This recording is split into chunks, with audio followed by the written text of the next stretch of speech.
আমি আগে কইছিলাম এটা ব্রাহ্মণবাড়িয়ার বেডি, এটা লোকে ফাঙ্গালিতে যায়ও না। ম্যাজিস্ট্রেটে গেছিল বাধা দেওয়ার লাগি মিটিং এর মধ্যে।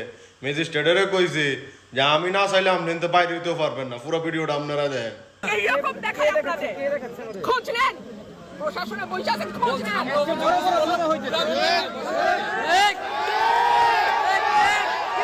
এই না হইলে বাপ্পা বেটি।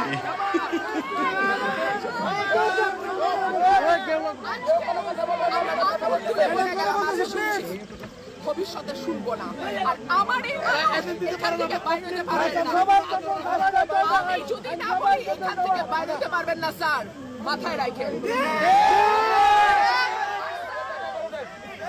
শেখ হাসিনার সময় আপনারা যাদের কথা এখন চলতেছে তারা কানে ধইরা খাটের নিচে থাকতো স্যার।